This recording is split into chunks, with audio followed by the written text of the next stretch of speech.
On this episode of the Black Boss Ladies Platform, I took some course in, what was it? I think at Wharton School of Business, and they were showing us that, we can do all these digital things, but a lot of the business gets done enclosed from the personal relationships and that which is organic and outside of social media.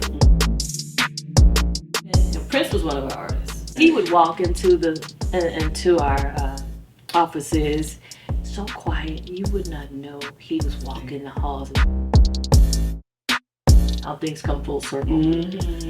If you are where you are supposed to be. Welcome to the Black Boss Ladies Platform, the place where legacies live.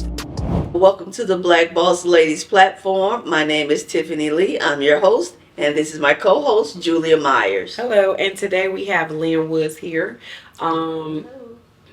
Hello. How you doing? Thank you for joining us. I'm excited to get into your story. You have a very, very impressive resume in the radio, television space, and I want to be able to share that. We want to be able to share your story with people that are looking to join that space, that's maybe in there trying to figure out how do you pivot and do different things. So thanks for being here, and let's jump in. So was radio a thing that you just knew, I'm going to get into radio, this is what I want to do? Not necessarily. I knew I wanted to run my mouth. Well, well, you're at the right place, right? That was a good way to do it. And see, my father bought me a recorder. At that time, we had like cassette recorders. Mm-hmm. And so I would just get the recorder, turn it on, talk into it, and then play it back and listen to myself. Yeah. And then run around and see who else would talk to me on the recorder. Right. But I thought I wanted to do TV news. Mm-hmm. That's what I wanted to do. Okay. Because you were a natural interviewer, right? Starting young. You're starting young, getting those interviews. And then ended up, I went to Fisk University, Yes. Nashville. I graduated from there, magna cum laude. Nice, great. But while I was there, I spent most of my time in the radio station. So you guys had a radio station on at Fisk. Okay. It's WFSK. Okay. And I think at the time it was WFSK, then it went to WFUR or something like that, and then it went back to WFSK. But that's where I honed my skills in terms of interviewing, hosting radio shows from gospel to blues to jazz, and it's a popular station down there. Oh, wow. We did public affairs and news. I had some friends laughing at me one time because I messed up when it came to Tucson. Yes. The city Tucson, I said Tucson or something. Right. It looks like that. Yeah. And then one time I was talking about the Pope. I said the Pope. This was early on. Early on. Yeah. So I was about 19 or so. Oh, really? Okay. Wow. So you're working at this radio station. Are you majoring in radio and television? Or? Well, they didn't have it as a major. Okay. They had it as a major concentration. Okay. So my major was actually drama or dramatics and speech. Okay. With a minor in broadcasting and communications. Gotcha. So that's how they had it. Sometimes our HBCUs don't have a straight major. Yeah. So you have to come in another way. There are friends of mine that wanted to enter journalism, so they majored in English. Yes. And then took the journalism and communication classes. Okay. Gotcha. So what are you learning at that time? Where do you went, this is a long way from doing your interviews with the family on the cassette tape. So what are you learning and discovering about yourself during that time? That I actually had a knack for what I was doing, that I had a good speaking voice, and that I knew how to change it up. I could do voiceovers, I could do radio, I could do gospel, I could do jazz, I could do R&B. So I was more versatile than I thought. Right. And it was a lot of fun. I enjoyed doing it. Nice. So you do that for the next 4 years in school? In school? Actually, I got out in 3 years. Oh, okay. 3 years. Magna cum laude in Ran 3 years. Right. Lord Scholar Jesus. and a great personality. Yeah, so I was pushing it though, because I also went to summer school. Okay. But before I even got to college, I had already taken college courses. Okay. Yeah, And one of what those this programs. is high school? What high school did you attend? McKinley. McKinley. That's on St. Louis side? McKinley, Roosevelt area, yeah. Okay. Okay. So you just been working at a level of excellence from birth. Sounds like. Almost again had those kind of parents that really pushed you. Yeah. They owned their own businesses and they made us work when we were kids. What type of businesses did They had they sold records, they sold liquor, they Okay. sold barbecue. Yeah, whatever was there, huh? Whatever would sell, they would sell it and made a ton of money on it too. Mhm. But we didn't have regular days, regular vacations. Mhm. So even when kids had breaks, we were there working, stocking shelves, Wow. placing orders, keeping the books, helping keep the books, taking money deposits to the bank. Really? Mhm. Keeping the books at what age? Like 15, 16, 17. Wow. Where Wow. at least So you're entering the days in receipts, Yeah. what came in, and how the day started, what was in the register, what you started with, and what you ended with. Yeah. Those kinds of things. That's a Great lot of skills. and a lot of seeds being planted of entrepreneurship. Yes, but along the way, we were just like, we want to go somewhere with our friends. I'm trying to You don't get see it, things then you're right. like, wait a minute, I just want to go outside and play. Like I gotta run this, yeah. And so we were all working. It was like 4 of us, 2 girls, 2 boys. Okay. So now my sister was a teacher and she taught for years in the Normandy School District.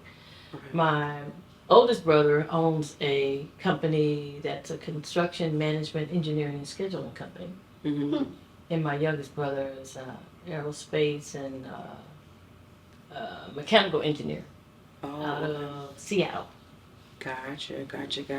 All right, so you finished 3 years early. You kind of already knew what you wanted to do from the beginning. Mhm. What happens after you graduate? After I graduated, well, I had done some internships in St. Louis. Mhm. So I got to know some women in St. Louis that were in key positions in radio and television. Okay. And I did internships. And so when I was getting ready to get out, I called them and said, I'm getting ready to get out. What should I do?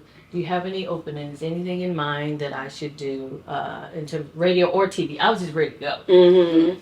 And one of them suggested that I call what is now iHeartRadio. Yes. And there was a sister over there who was general manager.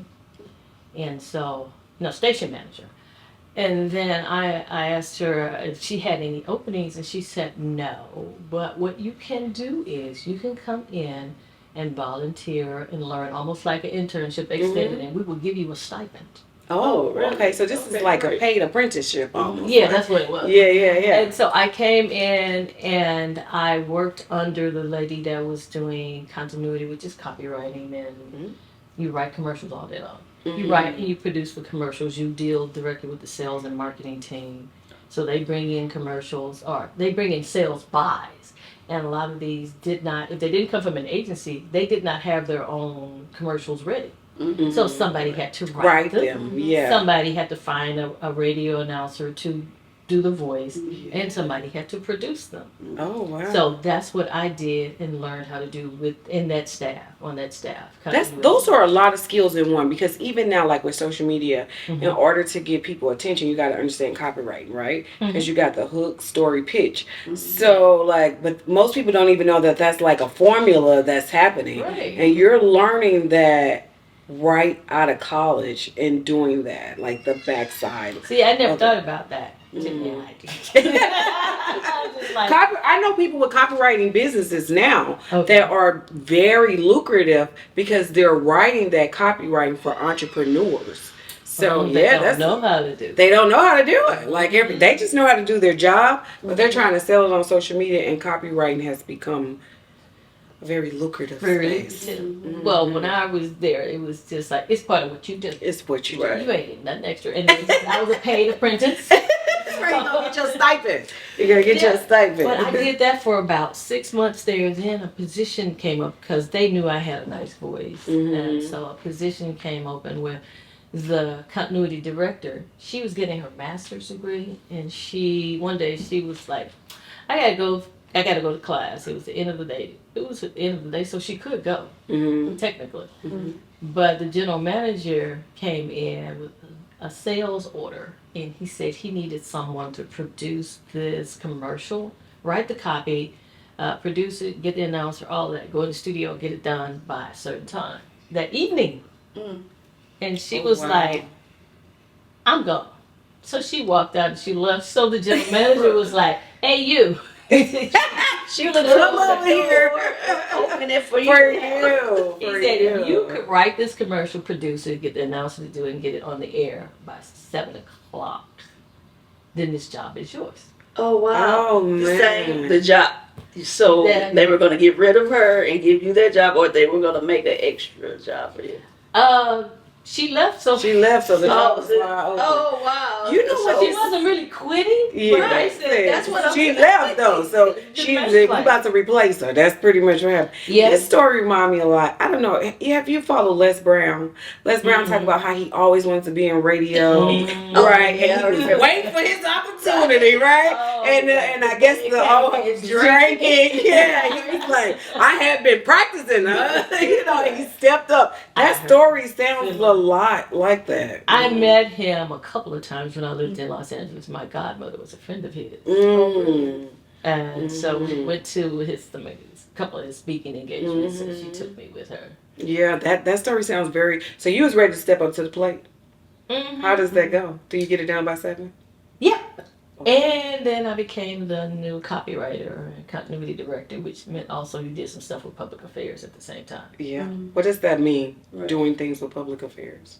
Public affairs, you hear those shows that come on, that especially those talk shows on the radio, you know they are talking about things in the community. Mm-hmm. So it's working with those people that have those shows that are doing community public service type of work. Okay. Gotcha. Okay. And are you liking this? Mm-hmm. Listen. Yeah, I was young. I didn't know anything. It was fun. So it was like a lot of fun doing it.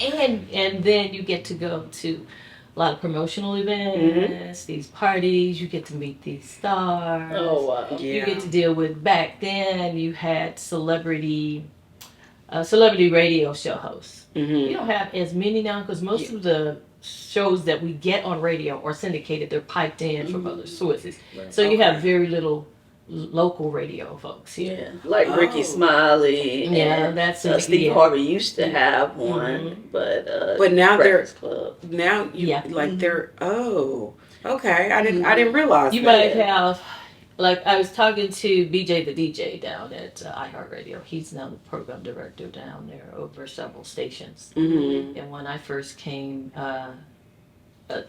back to St. Louis working, I remember he was part-time there, but now he's the program director and VP over the programming down there. He told me recently, he said, well, Lynn, you know, it's not like it was like 10 years ago or something. He said, what we do now is have a lot of those syndicated shows come in. So you have people as board ops or board operators that operating. They say, oh, I work with the Ricky Smiley show. They might be there sitting running the board, make sure the show pipe comes in correctly, that the commercials are slotted Right. in. And that they play your local commercials. Right. So I feel, that's why I feel. I was just about. I feel like they. Oh, Yeah. that's ooh. And so he told me, BJ, he said, honestly, man, I probably have like, if it's a staff, 5 or less that Oh, we have really? running these stations that I'm operating. Right. Is that because of technology? Because of technology and because the yeah. world getting smaller. world getting and a smaller. lot. And like you have a Ricky Smiley show coming in, like you said, you had Steve Harvey show coming in and these other shows. So that takes the place of several people that you could have hired locally Yeah. to do a 4-hour show. Yeah. Some of these 4-hour shows. Because that's why you can be. I remember being in Dallas and hearing Ricky Smiley. I was like, I thought he was in St. Louis. Yeah. He here too. He's in all All of of those them. places. Yeah. And Okay. think about how much money the station owners saves. They don't have to pay that staff. They don't have to pay health insurance. They don't have to pay Social Security, Right. federal income tax, whatever they have to pay for those employees. They don't have to pay that. Oh wow! So the Smaller industry amounts. has been okay. So you Consolidated. consolidated, yeah, Mhm. pretty much. Because I think he's actually in Atlanta, isn't he? Ricky Smiley. Yes, the station down there that he operates out of. It may be still Radio One. They're Mhm. conglomerate of stations because I have two friends that work down there. I don't know if you all remember Dwight Stone Mhm. from D Stone. He used to be on one of the hip hop stations here a few Okay. years back. And then Willie Moore Jr., who is a nationally syndicated radio host on the inspirational side. Okay. They both operate out of there. One is on the gospel station, and one is on works multiple stations down there. Mhm. Gotcha. Yeah. That's a lot to take in. I understand. Don't know how these industries are really ran. So Yeah, so because when you think about it, the industry is very different from when When you, you- were in this space. Mhm. But you're working as the public affairs person and the Copyright, copyright producer. you running it's a one woman show. Almost. Right, Like, I can do exactly. everything from A to Because you Z. learn, like you said before, it's a lot to take, and you learn, You learn a so lot, much. Mhm. a lot. So you learn the various working aspects of the station. So I've worked afternoon drive shows. I've worked morning drive shows. I've worked like getting up 4 or 5 o'clock in the morning kind of show. Do a Sunday morning show with Yes. gospel. Mhm. So it was a lot when I think about it. But then I didn't think so much Right, it's because you're in it. You're just- in it you and happy you're to be doing in it. it. Right. You just You're happy to be in there. So you step into this new role because the girls say, "Hey, I'm going to class. I'm out of here." You're doing all these different tasks, copywriting, the personality. What happens? How long do you stay there? Do you transition? What happens after that? I transitioned from continuity and copywriting into programming. Okay. So programming is the area where you have the radio announcers, you have folks that create the shows, Okay. monitor the shows, the personalities, basically running a show, doing a show. Running a show. Okay. I've seen a little bit. I'm not in the radio television where I don't know a lot about it, but watching what's the one that was on BET when she was anchor? What's her name? Being Mary Jane. Yes. Yeah, that kind of gave you an idea. Yeah, The behind the yeah. scenes, like the show is being ran, the producer, the writer, the man telling you what you can and can't write. I think that was the first time we got to like see the behind the scenes. Even if it's TV, it just gave you kind of idea. So you're running that program. Yeah. Behind there. And then that was at the iHeartRadio station here. Then I was hired to go and work over on the east side for some stuff. And for about a year or two, I was like an assistant program director, music director. Came back over to the St. Louis side and worked as an on-air personality and a music director. Yeah, for our East Side people, that was WESL. And you're working right. Yes. Our older East Side people, that was the station. Jockenstein used to be there before it became gospel. And Yeah, everything. before it became gospel, and then when I came and working at iHeartRadio, he had come back. He had come over to that side. Okay, all right. So I knew him, and he gave me some advice when I went to LA about folks. And he actually gave me a name of a vice president at Motown. He said, "I need you to call him." I think his name was Ron. I forget Ron's last name, but when I did get to LA, I did call him and then had conversation with him. I think met with him maybe once, but nothing really came up with out of that. It was just like keep in touch, and I ended up in LA meeting just a whole bunch of other folks. I had one industry friend that I knew when I moved out there. So you're working both sides, and then you get this opportunity to go to LA. Is that how did the LA come about? I got tired of St. Louis. You said, but I want to talk about that. I quit. You quit. I quit. You quit. How did that come? People don't just quit jobs though. Radio has changes constantly, so you get in a new station management team, and they want to change things. They want to do something a little bit different. And I just, as a quote unquote, say I wasn't down with that. Okay. And I was young, so I said, let me go check out LA. And I had another girlfriend who had moved out there. And she said, why don't you come and check it out and see if this is a place you can stay and work out of. Are you afraid? No, St. really. Louis to LA? No. You said I'm about to do this. That's Yeah. whatever you've come in You at. ain't got those things. You don't Right, know right. that. I'm Right. gonna go to You don't know to be LA. afraid. You don't know to be afraid. You Yeah. don't know. So Yeah. I went out there to visit my girlfriend. I stayed about 2 weeks, and she was like, "Okay, so what do you think?" I'm like, "I don't know. Let me go back home and think about it." Mm-hmm. I came back to St. Louis for about 3 weeks, and then during that time, she calls me and she says that she was going to be getting married Mm-hmm. in that fall, and so like if I wanted to come out there, I need to come real quick and check it out so I can get the lay of the land and then figure out what I was going to do. Right. So when I got out there, I had 2 weeks left before she was going to get married, so I had to find a place to stay and I had to find work. Oh, so she's Within like, you 2 got you. That's really cool. LA scares me. So you say you don't think about them.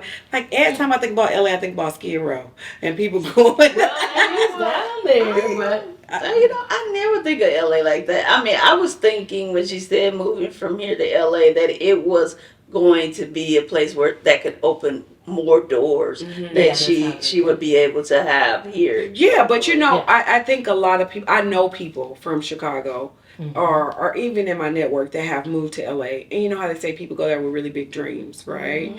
I think that's what I mean by scared. Yeah. Not like the people, but like Yeah. you could get swallowed in this you can't. space. You don't know who you are. If you don't, right? So, Yeah, and who because you are, everybody's where out there you go. chasing something, and that's what I mean about LA has always Oh made yeah, me I saw a afraid lot in of that that. way. I saw a lot of that. I was just a bit more anchored Mm-hmm. and a bit more real Mhm. in where I was and what it was that I was doing.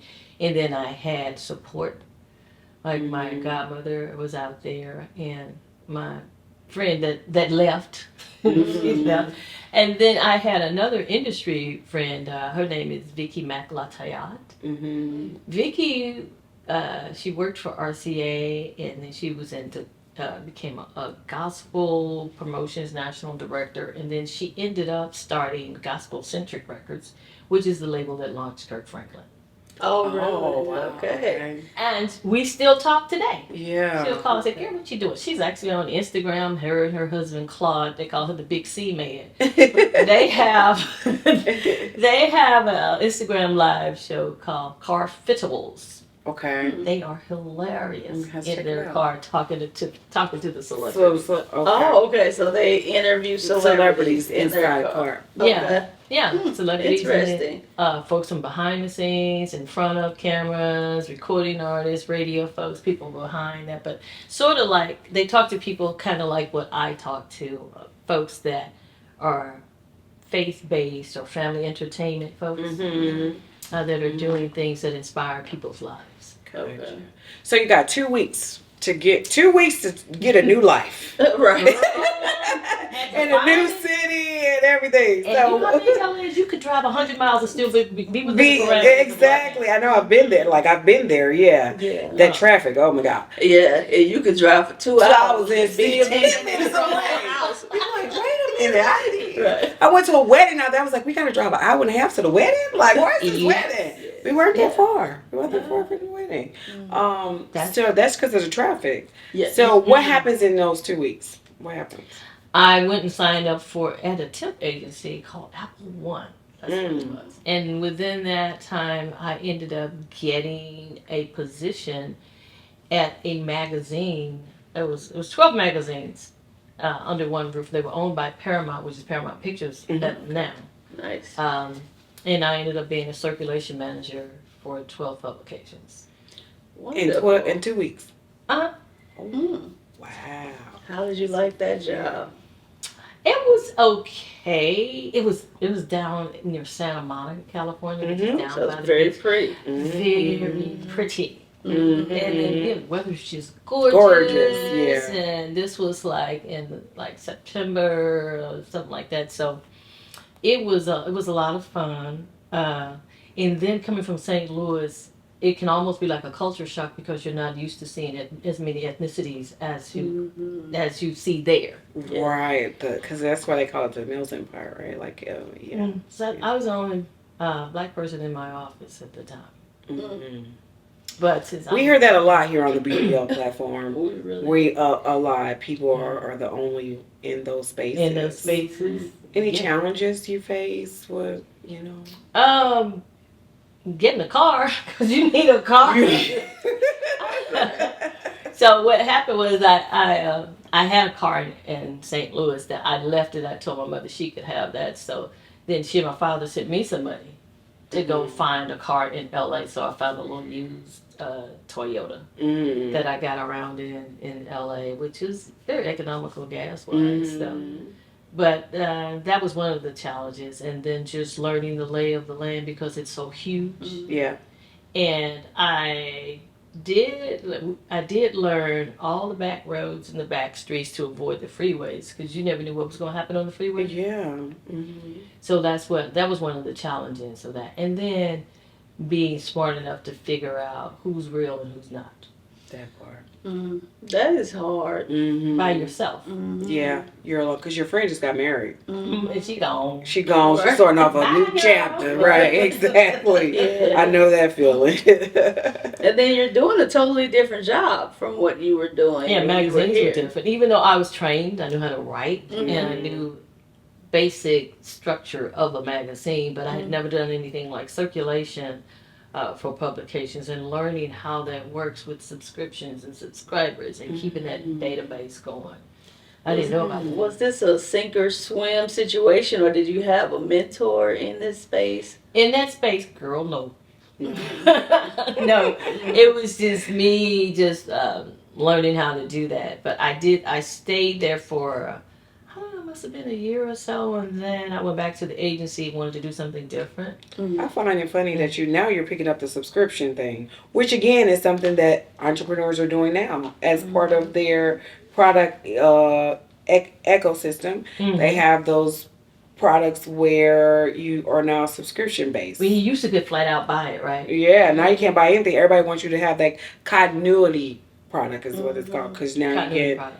get paid over and over. But there's a language to that, and you've learned that through the magazines. And never paid attention to it. Never. The young don't know. Right? Just picking up all these skills though, right? From these different spaces. And you're like, okay, I'm done with that. And you go back to the agency. What do you do next? I ended up getting a job at the Capades and the Harlem Globetrotters as a regional marketing director for one of the tours. They had 3 tours that go on at the same time with the skaters and also with the ballers. And I ended up doing the Continental one, which was one that went from coast to coast.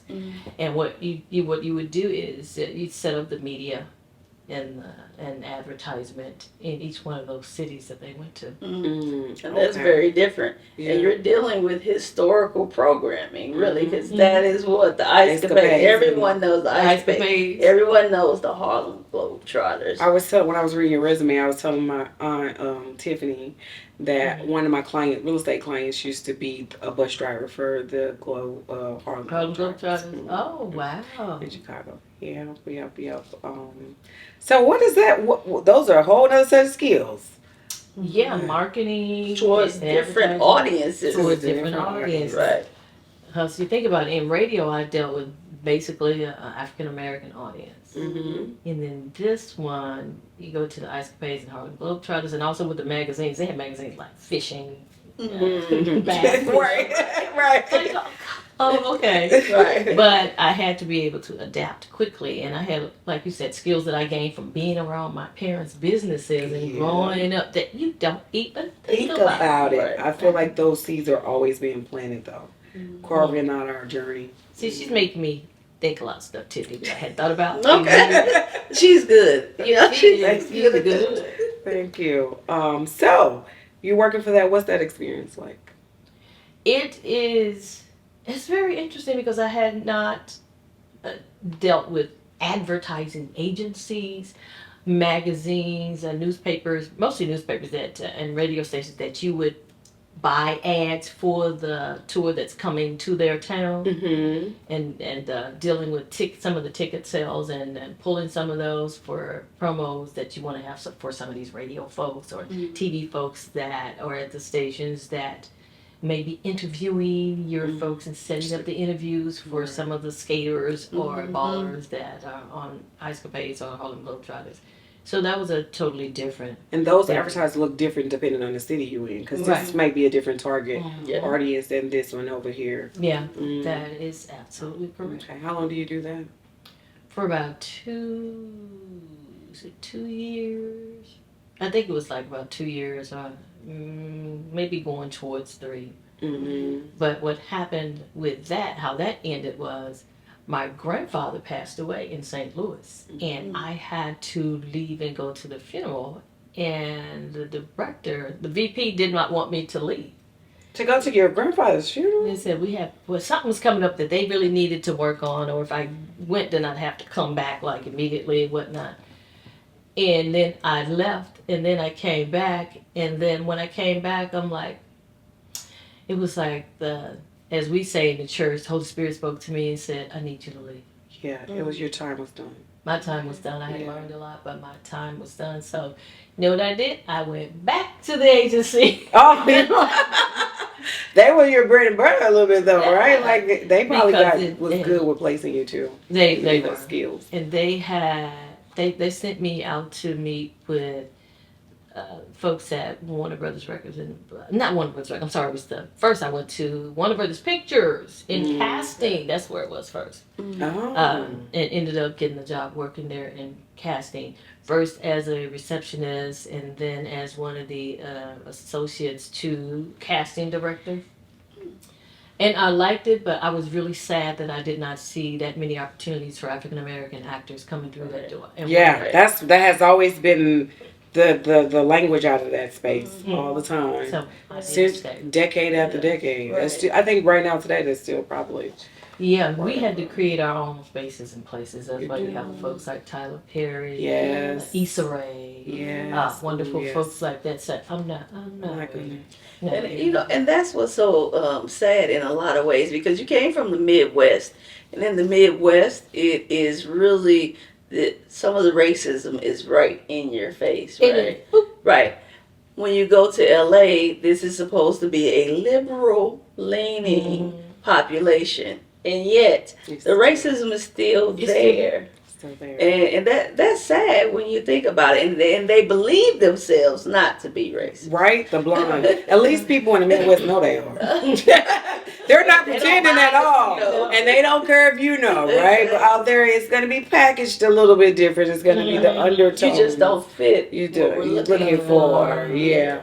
You could see that on the plane rides, like back from LA and Missouri. There was a difference between the flight attendants and the crew. It was a whole different vibe in the LA crew versus the St. Louis crew. And I experienced like racism on the flight sometimes.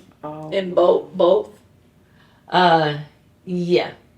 But of course what you felt with the LA crew is a bit different. Like you said, it's a little bit more subtle, but it's gonna be subtle, but you know it's there. It's a feeling, and it's a feeling that sometimes you can't even explain, but you know it's happening. When it happens to me, sometimes I be like, oh, I think something else happened. I'm like, oh, that's what's happening right now. Oh man, I forgot. You guys still exist. This is where I'm about to go. Oh, okay. It's like a reminder. I remember when I was looking for a different apartment in LA, and I was moving from the one that I was in, and I went to fill out this application in my area, which I live, which is an area called Palms, Culver City, California. Okay.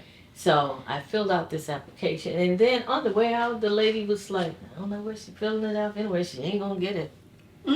Wow. Okay, after you took the application. Right, money, but she took and gave you my money. Applications ain't free. No, right. No. Yeah, that's unfortunate. That is very unfortunate. So you left there because you didn't see the diversity. Where do you go now? Do you go back to the agency and ask for another job? No, this one I just transferred because it's such a Warner Brothers, huge company. So I saw an opening for a coordinator in artist relation in black music.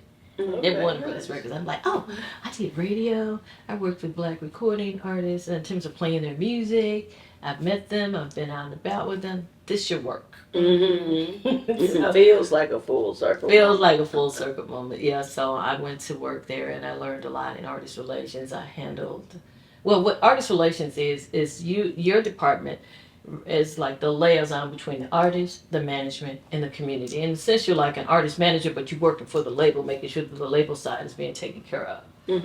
And so we were responsible for like artist appearances when they had to go and do something. We coordinate that, do the budgets, work with the national promotions department from coast to coast. If we're sending them in different cities and coordinating their visits, whether it's a school visit or doing something with them when they're doing concerts, you're the person that coordinates that with them, and sometimes you're out there on the road with them as well. So that was interesting. I had acts like, let me see who you might remember, like Roger and Zapp, like Take Six, The Winans. Folks like that. Can I ask you a question? Yeah. Because you're working in radio and TV, and you're doing a lot of different things. You got your hand in a lot of different spaces. What was the ultimate goal?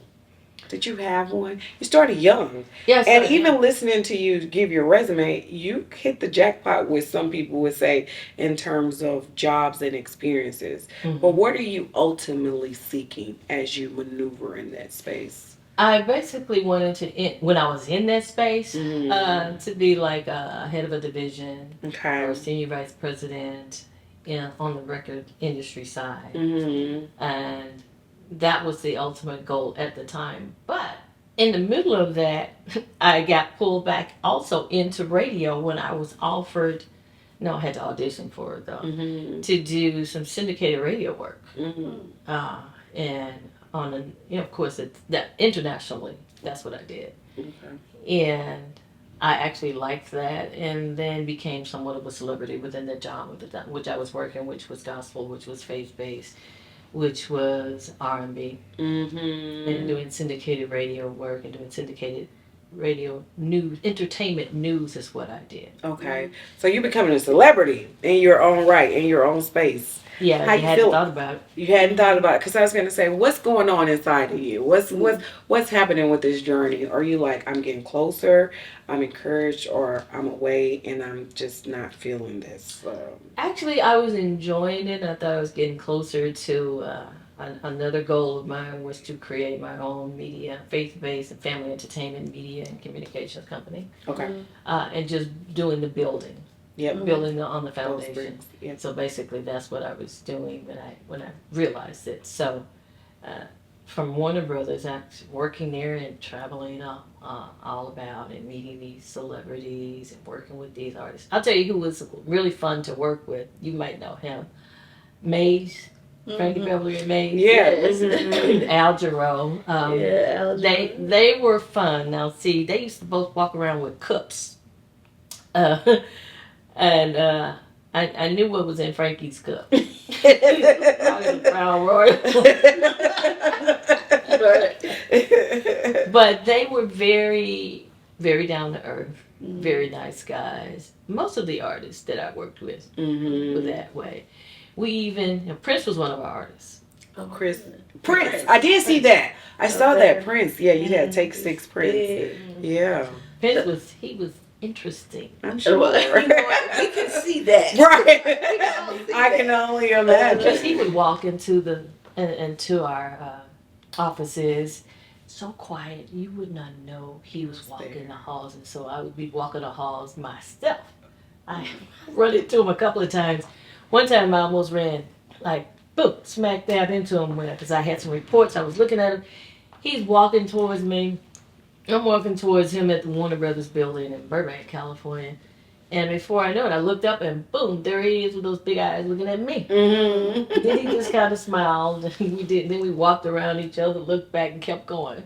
And another thing was we had a listening session one time for an album that he had coming out. I'm trying to think, was that before he... was this before? I was just going to say, is this the before, the symbol, or the after? I think it was right before. Okay. It was real close. Real close to. Okay. It was Diamonds and Pearls.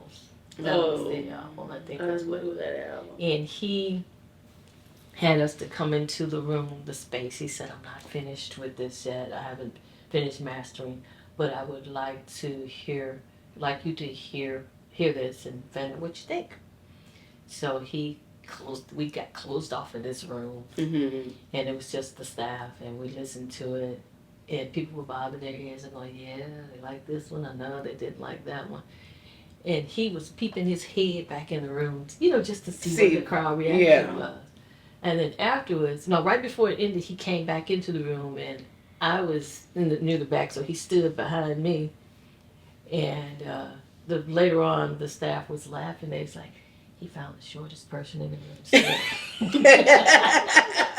So he could see you. Yes. Because he's very short. Short, He's yeah. very short. And I think, what was he, like about 5'4", something like that. So a little bit shorter than me. I'm 5'5". So. It It looks different on a man, though. Yeah. And he had the little heels. I tried his shoes on one time. We had an adoption. Oh, really? We had a black adoption. What do you call auction? We were doing an auction, a celebrity auction for an agency called. It was a black adoption agency. I think that's the name of it. And the different artists and celebrities brought in their items, and he had some. I think they were they white or cream looking, his little boots. Mm-hmm. And somebody dared me to try them on. Oh. You could say I walked the day in Prince shoes. Right. 15 minutes. Right. 15 minutes.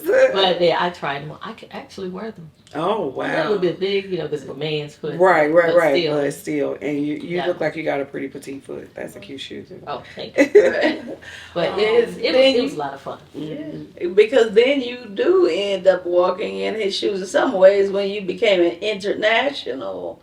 Oh, see, I like her twist on that. Yeah. Right, exactly. Well, that is true. When I was doing that international entertainment news thing, Mm-hmm.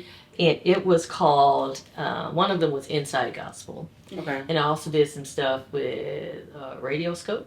Okay. Which is broadcast out of LA. We had a legendary, the legendary Lee Bailey, who was known in the black community and the black entertainment circles. Like, this is the man for getting your entertainment news out there. And some of everybody that did anything, especially you're talking about 90s through 2000s, whatnot. That's the man to get your stuff on. He was doing what the social media influencers are doing. He was doing it then. And then put the stuff on the internet, but we didn't call it that. Right. Mm-hmm. Most things are just another version of something that already existed anyway. That's true. You're absolutely right. So you out in LA, you're doing your thing. Like, you are really doing your thing. And you go into your space by yourself, you become the personality instead of the person working with other personality. What was that shift like? Sometimes fame could be, what was that shift? It was just an easy transition. Because remember, I had already done radio. You're right. From local. Yep, and your fist days and everything. Uh-huh. So you were just back to your roots since walking around with a cassette tape. Yeah. Now other people had just caught up to who you already knew you were. Yes, that is true. I hadn't thought about it. See, y'all good. I had not thought about it that way, but you're absolutely right in how things come full circle. Mm-hmm.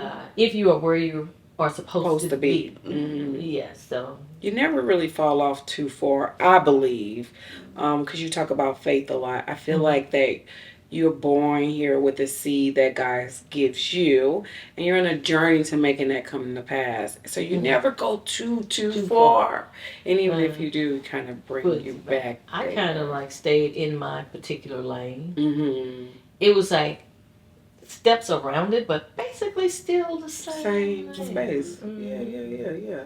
So how does that happen? I mean, what's going on in that when you become the personality?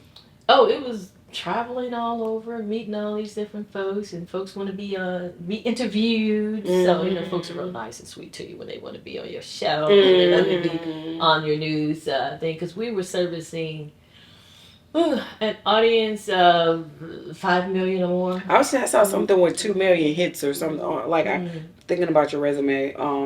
Somewhere That was the publication, the magazine. The magazine. Because I did transition, and I was doing the radio, and then the syndicated radio, and then ended up doing a national urban magazine, which is one of the tops in the industry at the time. The last thing I did something with them was like probably 2018. Like some changes, things happened like after the pandemic hit, and then some stuff changed. And we would do these national music entertainment conferences.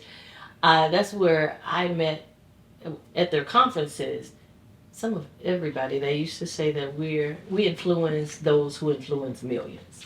Okay. But from Warner Brothers Records, I ended up working with the Urban Network as their gospel music editor, gospel entertainment editor, and stayed with them a long time. We're still in touch with the folks from there and doing things, because then that transitioned from print to digital. Yeah. But I was doing the entertainment news thing on radio. I was doing the Urban Network industry publication and other radio stuff all at the same time. And that's when I created my own media entertainment company. I was doing all these things. You was doing everything. Right. So it's like, let's just put it under one umbrella. That's the entrepreneur from your mom and dad. Let me get this myself. Let me see how this can work myself. It's a lot of hard work. Yeah. But what I did through those years was gain a lot of connections, built a lot of very valuable relationships. And that's what sometimes I see when in our digital space, the one-on-one is missing sometimes. Yeah, and I think some of the youth don't even understand that at the end of the day, that's still the most important thing, relationship building. That's what closes a lot of deals. That's it. And in your face too. In your face, deal closing, hanging out. They can read your face, feel the inflection in your voice that goes with that face. Yeah. You can only hide behind technology for so long. At some place, you still that technology got to have some kind of heartbeat, got to have some kind of energy. Yeah. And I took some course in, what was it? I think at Wharton School of Business in virtual marketing, and they were showing us that we can do all these digital things, but a lot of the business gets done and closed from the personal relationships and that which is organic and outside of social media. Yeah, that's why I saw you received your master's in new media. New media Journalism. That's what it is. Okay. Yeah, because I was I teach communications courses at college on the college level, and I had reviewed this new media book, and I was considering actually developing a course revolving around it. It didn't come to fruition because the school changed their policy about new course adaptation. What's new media, guys? Just so people, what does that mean? For me, the digital media that we're currently using right now. What we're doing. Okay, gotcha. So how are you using that? How has that changed your career? Knowing how to do the digital stuff, the social media, the marketing, digital marketing, knowing how to navigate the space where you have like writing articles for a magazine that's online, the wording that you have to use, the amount of words that you have to use, the different types of headlines, how to grab attention, how to have all that stuff compacted in 300 words. So in this new space, what are you doing now? What's happening now? I see we've taken a journey down your resume. What are you working on now? You mean when I got into the urban world again, Urban Network and Entertainment? That's like interviewing all kinds of recording artists and celebrities and writing articles, being an editor over that division of that publication. We even created a music chart called Media Base at the time, which now combined with Billboard, and that's the main chart that they're using now to monitor music, music sales. Because there was a bias right? In the charts, and people were talking about the Billboard charts having a bias in there, right? So now they merged with MediaBase, and so we were there when MediaBase was created, because they, for the gospel section of it, they came to me. Because we were putting out reports every week of what's selling on the gospel side. I had radio stations from across the country that would submit their playlist to let us know what's most popular in their market. And what Billboard was doing sales, but they were also doing a spin chart, like who had the most sales. I mean, the most spins. Sales was supposed to come directly from the retail outlet stores. Right. They report every week to let them know what they had sold the most of. The spins, BDS as they call it, was supposed to come straight from the radio station, but they're saying that still some of the stations and some of the retail outlets, they manipulated those charts, and then there was money being exchanged to manipulate them to make sure, especially on the big labels, that some of their stuff allegedly would come out on top. And that influenced the play of music and sales.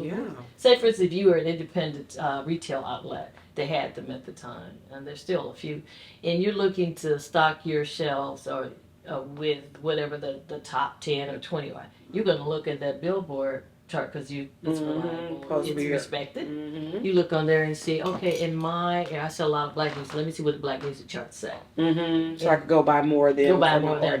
Maybe ready for them, But they were manipulated, and so, and I don't know if you all remember the thing that, I don't know how many years ago, there was a pay for play situation. Payola, they call it pay for play, payola.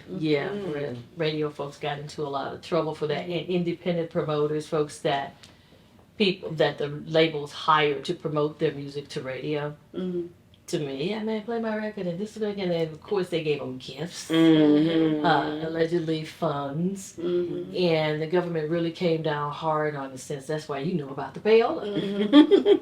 Right. But all of that was part of that era that I was working with Urban Network and into the 2000s. So that's where I ended up working with them, with Urban Network, doing these conferences, doing these, still writing about folks, interviewing folks, but now doing it on print and in the digital space of things.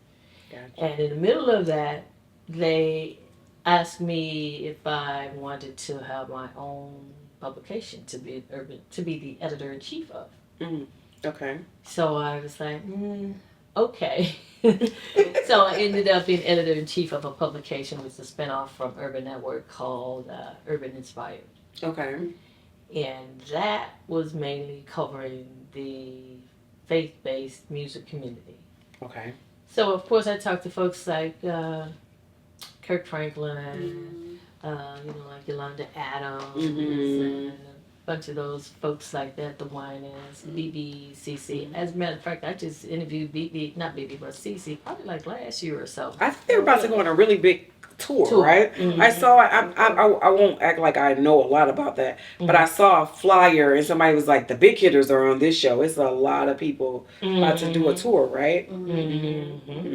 So those are the kind of folks that I would interview, and praise God, I never really had to go out looking for interviews. That's good. They call me. It's hard. It's hard for us. Yes. That's what I'm like. We got to go out and look for people. So, because within my genre, with the black music, urban music, and gospel, my name's been out there for 20 years. Yeah, you've been in it for a while. They have those lists, those media lists, and they know the publicity folks. They go, okay, we're getting ready to do this publicity campaign. Who are the media folks we need to talk to? This genre, this genre, this city, that city. And I was on a lot of those lists. So they called me. With all your email. Your accolades and everything. Now, is this a part of your company, or are you running your company? The editor-in-chief part? That was not mine. It was Clear Channel iHeart. Okay. It became a part of iHeart Radio, and then there was some economic crisis thing hit. It was the financial booms or whatever. The industry changed. He changed it. it was the iPhone, the iPods, the Apple when it Apple. did it changed everything. And so we decided that most of our clients were records people, record companies, managers, and folks like that. Well, their budgets got slashed. So after a couple of years, after their budget was slashed, mine was slashed too. Right. And so and I had to do advertising sales as well. Right. So they were like, "Maybe what are we gonna do? We the funds are running low for this. Advertisement is low, and some of your gospel folks ain't paid their bill." Right. I told them, I said, "You know what? Shut it down, and let's do something different." Yep, you got to be willing to go with times, flow, change. So we shut it down, and then but they continued to do the music conferences. And I ended up just going full time into my own media stuff. Okay. And ended up creating. One of the things is the podcast that I do now. Okay. Tell us about that. What is the name? Basically, the same thing I've been doing. It's like interviewing people from the faith-based community, the gospel community, people that inspire other people's lives. You could be a business person, but you have a base that is a faith-based, community base, and faith is a big part of your life. Like we were talking off mic about the documentary that I went to a premiere of that my friend Tammy Williams wrote and directed and produced called "This Is It, The Miracle of Barbecue." And it's about the life of a successful businessman in Atlanta with 9 restaurants that he owns right out in 2 franchises called "This Is It." And talking to him about his motto, faith, family, favor, and flavor. Right. So that favor and the flavor. But on his commercial, he says, "It's the rib tips." I gotta look this up. This is it. Yeah, that's big in Atlanta. So just ended up talking to people like that. I still talk to folks like a CeCe Winans, like a Kirk Franklin, Yolanda Adams. And matter of fact, those 3 folks there in particular are folks that we've kind of grown up together in this industry. Been around, Yeah, so we all know each other. Because the circle probably gets very small. Very small, yeah, especially like your veterans in the industry. And they're all still very relevant in what it is that they do. And that's refreshing. So, but yeah. So the industry has seen a lot of changes. You've been blessed to be able to work in different capacities in there and see those changes happen, especially with more and more social media. Our viewers are sitting there, they probably may want to get into the radio, TV, even magazine, maybe digital space. What advice, 1 or 2 tips will you give them with all these changes to kind of get them into that space or career? Just to make sure that you are connected with the folks as they make these changes. That's where the relationships come. The relationships. And making sure that not only do you know people online, but that you go to some of their events, some of their conferences where you can get like one-on-one in their face to start building a relationship, and then you continue to communicate with them. Whether if it's online because you're in a different city, you can continue then, but make sure they know who you are. And that you've actually met them in person, that they know what you look like, that they know what you sound like. Don't be afraid from getting behind that computer. Behind that digital. I had a recent experience I was telling you off mic about. I went to Atlanta, and I also was at the Black Music and Entertainment Walk of Fame, their induction announcement ceremonies and reception and press conference down there. So 2 of the folks that were head of this, I know them because I met them through my years at the Urban Network and working in the industry. One of them was the co-founder of the Walk of Fame, but also his name is Demet Guidry, and he is also a co-founder of the Black American Music Association. Okay. And then the other one was a lady named Catherine Bruton, Brewton. She is the vice president of creative for BMI. the songwriting organization, which folks, if you write music, make sure you join BMI, ASCAP, CSAC. Tell them, you got to get in there. You got to get in there. For the licensing of your music, and make sure you have your publishing together so that your music can make some money. And they connect you. You might need to teach a course on this. Oh, I hadn't thought about it. Yeah. She just took my life and put it away.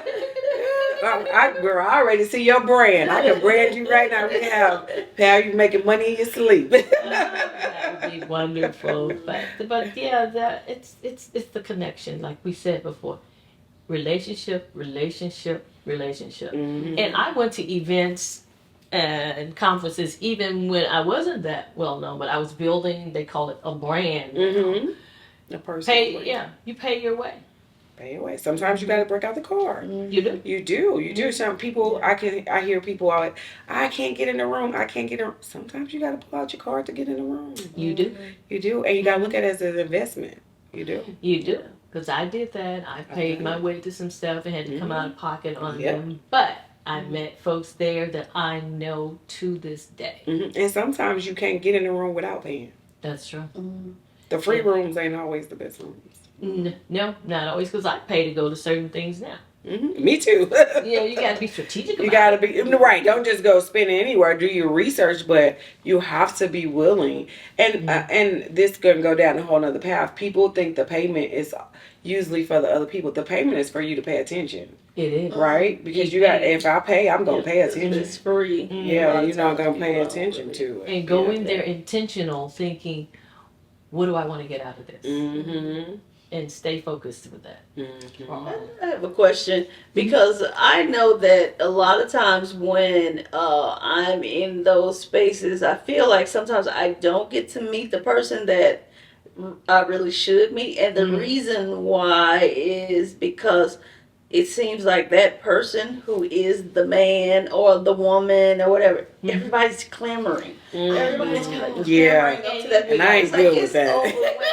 Right. And it's like, I don't really want to be a part of that. So how do you distinguish yourself? How do you know how do you still meet that person without being a part of that crowd thing? Yeah. I try to watch and see if they're wavering off, or they're on the side or something after that. Oh, sometimes after those folks are gone, just before they jet out, you may have an opportunity to get up there and say something to them. Just like recently when I was down at that Walk of Fame, like Music and Entertainment Walk of Fame, Danny Glover was there. And I told you about that. And he came in, and of course everybody was like, as soon as he came in, right? And so my associate producer Wanda Combs, she was there. Oh, Lynn, there's Danny. Danny's in the room. We gotta go talk to Danny. We gotta take a picture with Danny. I'm like, okay, well, I'm going to go over here. I went to talk to one of the founders of the organization first. And then by the time that I was done with that, some of the crowd had dispersed a bit. And so I just went over there and I was like, hello, I'm so delighted to meet you. And took a picture. I think too, in some of those rooms that you are trying to, like, that maybe you have paid your way and I want to learn something, I just get what they like published. If they got a book, if they got a course, because I don't really want to know you. I want to know what's in your brain and your experience, and how can I apply it to my life, and if it's gonna work. So if they've created some kind of book art, like something of value, I'll just get that. Yeah, and then they may have a table set up for that. You look for the promotional table, so that's a good point. You can look for the promotional table for whatever they may have. That sometimes it's for purchase. And sometimes they are giving some things away and they just want to meet you. Yep. So I'll go that route. Because I usually want to know what they know more than anything. The only reason I went to take a picture because Miss Wanda was like, we got to take a picture. Oh, yeah. Danny Glover, I got to take a picture. Of course. And see, she's the type, she's like, and you've kind of been used to that space. So, Like I have interns. I have young women that I've mentored. And one of my interns, a former intern, she was like, well, Lynn, don't you want to do this or want to do that? And so-and-so's going to be there. Like, she's all excited. I'm like, you can go do that. You can, because I've already met them. Or I'm in a space where they're there and I know them. I don't always say anything, but then they go, oh, Lynn, how you doing? Right, exactly. I mean, you were in the same room with Prince, so. And it was like, Wearing Prince. but you're absolutely right. When you've been doing this for a long time, you are not as excited. It doesn't mean that you don't care. Yeah, It's just that you're kind of mellow with it. And you go, that's wonderful. That is so nice. And you walk up to folks, how you doing? When we were in Atlanta, I didn't even, they knew what the organizers and whatnot, they knew I was there because the publicist had invited me. And when I didn't get my return RSV real quick, I just called one of the founders and I was like, oh, I'm in Atlanta, I want to come to you. I said, but I haven't gotten my invite, my RSVP back. And he was like, wait a minute. And then he was on it. And then all of a sudden the publicist contacted me and was like, I did send you your invite back. You RSVP'd, so check your email. Spam thing. And then I had to check, and then I did find it, and then I had to backtrack and tell one of the founders. I was like, "Oh yeah, I found it. So thank you so much for that." And when I got there, they were saying, "Oh, and Lynn Woods is here. She's been out on the West Coast and whatnot." I wasn't even expecting it. I'm just walking, doing you, doing me, gonna see what y'all doing. Right, exactly. Take a few pictures, say, "Oh yeah, I've been there," but then I had to go take a picture with them. Like James Brown's daughter, Deanna, I think that's her name, Deanna. She was there. They had Melia Jackson's family. They were there because Melia is going to be inducted into the they just had a documentary on her. Is it on Prime or Netflix? They know they did one on Lifetime. Different movies. Yeah, I just saw Lifetime was the movie, right? No, I think it was a better one that just recently. Yeah, it was a better one. Yeah, because I was like, it's a better one. Because the one on Lifetime really was like a dramatization, and I think Robin Roberts was executive producer on that, from ABC. She was executive producer over that, and they had Danielle Brooks starring as Mahalia. Yeah, I think it's one on Prime. Anyhow. Well, let me ask you this. So give us the name of your company, and I know you said you're still doing some interviews, but what else is your company doing? Oh, the name of the media company is Lynn Woods Inspired Media. Okay. It was the Inspired Company, and then it morphed into Lynn Woods Inspired Media to try and do like a brand identity kind of thing. Give it a face. Yeah, so, and from that, we do the podcast, I do bios, I do press releases, and the writing part of that, I still continue that. And I've done quite a few bios too. I've done celebrity bios. I've also produced compilation album projects. I've done voiceover work, which I have an agent here that I do voiceover work. The funny thing is, the first voiceover that I got paid for to do as I'm a member of the Screen Actors Guild. Okay. Oh, really? And was a Boys to Men. The Motown to Philly one. Their first album. Yeah. I did a voiceover. I did the voiceover for that for radio.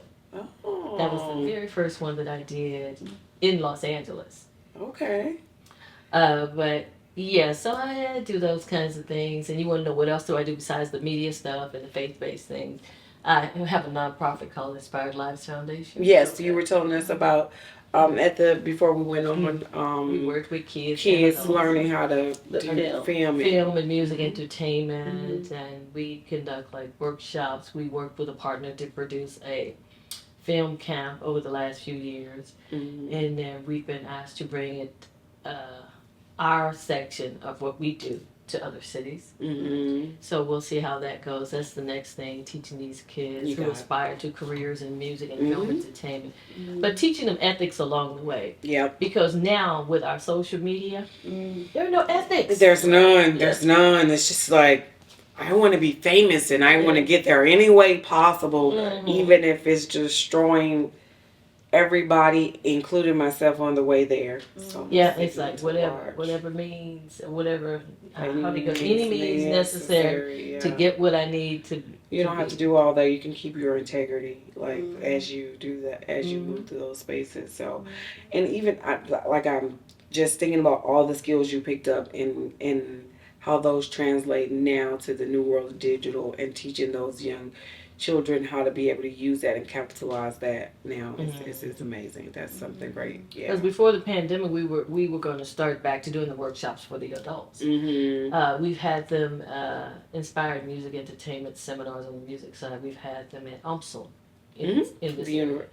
But I did them for years with the Urban Network in Palm Springs and Los Angeles, and we've done them at the University of San Francisco.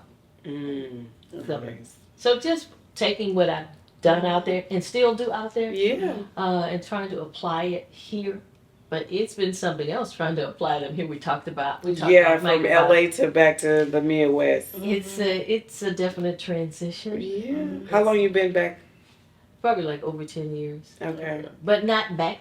Yeah. You know, you based your right. But you go on there, right. Between here, Atlanta, and LA, because I've done some producing work in Atlanta through some people out there. Like I've worked with a team and producing stuff like with Getty Images. Really? Yeah. Okay. What are you doing with Getty Images? Say for instance, if we're doing like an event and you need someone to produce it, go interview the folks at the event and then come back and package it like for a news thing. Yeah. The last time that they called to ask me to do something out of Atlanta was like during the pandemic, and they said, "Are you producing, Lynn?" I'm like, "No." No, right. You don't know, like, I don't know if I want to risk my life to do that. And one of them was for Inside Edition, and I was like, well, no. No. So maybe they'll come back around again. Yeah. So I am doing like independent producing work, but that still comes under my company. So when I get paid, it's paid under the company and not paid directly to me. So Yep. The entrepreneur. Well, I am excited for our viewers to hear your story, to understand, like, because some people think radio, TV, they just see one side. Like, I got to be the person that's in front of the camera, but there's so many opportunities behind the scenes, behind the camera, and you've been able to play in a lot of different those arenas. That's what we try to teach at when we do those events, those workshops for kids. To see the various positions behind the camera or behind the business side of it. Because at the end of the day, it's a business.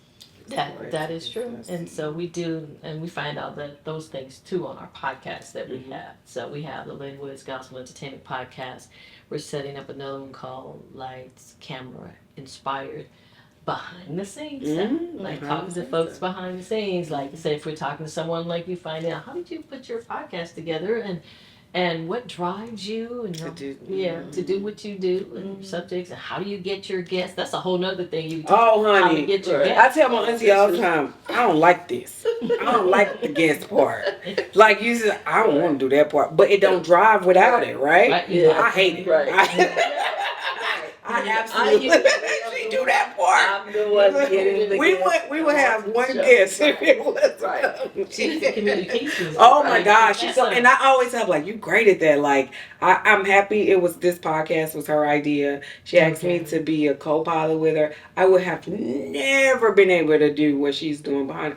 That's a whole. People don't see that. But that's what makes it run. That's the heartbeat. Yeah, no, that's the hard part too. She's great in front of the camera. Yeah, I see how you work. Make a good team, and you have to. I think about that too. People are like now. I look at some.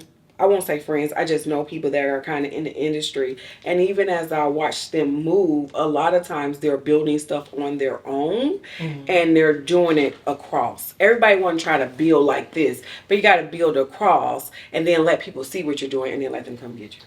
Because that's what happened to me. See, exactly. Oh, you're doing this, and then really got going even more so during the pandemic when everybody was on lockdown. And so you have these the publicists that I know who I book a lot of stuff to. I have a list of publicists that know me. They're like, "Oh, what are you doing? What are you doing?" They were trying to get their clients. Right, exactly. And we were just maintaining, doing what we were doing. Yeah. Like, you doing your podcast? Oh, well, let me see who I can book. Like, there's a guy in Atlanta. His name is Vaughn. Von Alvarez. He has an agency called Create Agency. They produce like events. Mm-hmm. He does familiar. That's what I'm doing. He do celebrity folks. Do a lot of stuff like the Lifetime shows and movies and stuff like that. And he was actually the one that did the Black Music and Entertainment Walk of Fame induction announcement we went to. Okay. He was listening during the pandemic, and he called me. He said, "Hey, Lynn, I love your podcast. Can I book some artists and some celebs on your show?" Mm-hmm. Sure Like, can. Exactly. So do start doing your thing, and then people see you do your thing, and they'll wanna. Yeah. So, but you have to launch out there. You do. And do it. You got to get. You got to do it. You got to get find started. if you're good enough. Yeah, and don't be afraid to build across. That's You know, right. because we all have different skills. Again, you wouldn't be here if it weren't for. Thank you. And for none coming of to- Thank you. Yes, Thank you yes, for inviting me. And that came about by having a conversation with someone down at STL TV, Miss Donna. Yes, Donna. She was one of our first guests.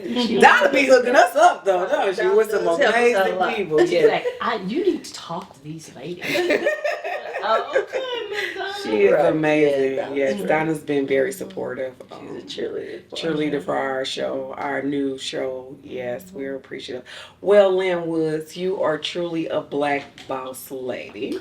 Oh, thank you so very much. Appreciate it. You're Appreciate welcome. you two ladies. You're the boss ladies. Well, thank you. And your legacy will live on the Black Boss Lady platform. Thank you. Well, thank you so much. All right. Thank you. Thank you for joining us on the BBL Platform podcast, the place where legacies live. We hope you will join us on our next inspirational journey to success. Be sure to rate, like, and subscribe to our show. For more information, please visit our website at theBBLplatform.com.